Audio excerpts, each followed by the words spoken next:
Hello viewers, আসসালামু আলাইকুম।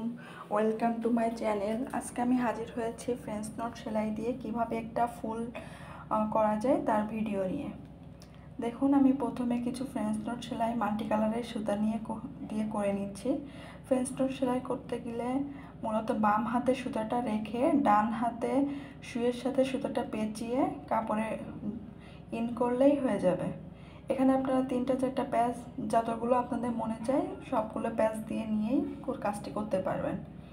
আমি এখানে যে সুতাগুলো ব্যবহার করছি এগুলো সুতি ভয়েল সুতা বা লাচ্চি সুতা বা ফেটি সুতা বা সুন্দরী সুতা যেটা বলেন সেটা ব্যবহার করছি। এই সুতাগুলো আপনারা যে কোনো সুই সুতার দোকানেই পেয়ে যাবেন। আমি বিভিন্ন কালারের সুতা ব্যবহার করেছি। এখন আমি ডাল ব্যবহার করার জন্য বা ডাল করার জন্য শার্টিং স্টিচ ব্যবহার করছি। এই শার্টিং স্টিচ কীভাবে করতে হয় আপনারা একটু দেখুন। আমি যেখান থেকে ফ্রেঞ্চ নট সেলাই নিয়েছি সেখান থেকেই শার্টিং স্টিচটা দিয়ে নিচ্ছি, লম্বা লম্বা করে ডাল করে নিচ্ছি। আমার কাজগুলো যদি আপনাদের ভালো লেগে থাকে তাহলে অবশ্যই আমার চ্যানেলটি সাবস্ক্রাইব করুন। সাবস্ক্রাইব করে নতুন নতুন ভিডিও পেতে আমার পাশেই থাকুন এবং লাইক কমেন্টস শেয়ার করুন।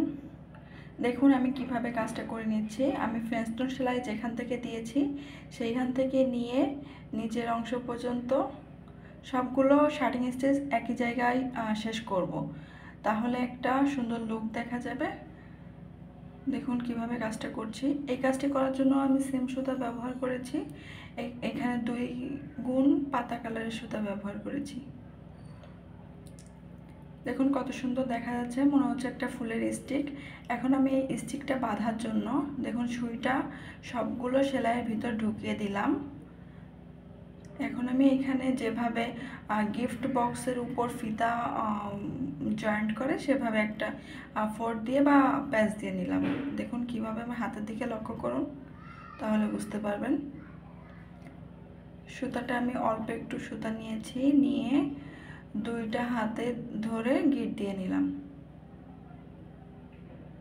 দেখুন এখানে গিফট বক্স যেভাবে করে উপরে ফিতাটা জয়েন্ট করে আমি সেভাবে জয়েন্ট করে নিলাম। দেখুন আমার কাজটি কমপ্লিট হয়ে গেছে, কতটা সুন্দর দেখা যাচ্ছে। এখন আমি কাজটাকে আরও একটু সুন্দর করার জন্য এখানে ফ্রেঞ্চ নট স্টিচ বা লেজি ডেজি স্টিচ ব্যবহার করব। এখানে আমরা ফুল টুল কিছু দিয়ে দিতে পারি, 3-4টা পাপড়ি। আপনারা চাইলে নাও দিতে পারবেন, শুধু ফ্রেঞ্চ নট সেলাইটা থাকলেই হবে। কিন্তু আমি এখানে লেজি ডেজি সেলাইটা ব্যবহার করে কিছু ফুল করে নিচ্ছি। দেখুন কতটা সুন্দর হচ্ছে।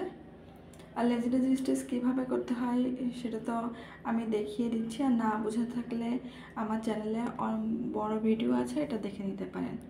আমি সেম প্রসেসে 3-4টা ফুল করে নিব। দেখুন কাজটা কতটা সুন্দর হয়েছে। আল্লাহ হাফেজ।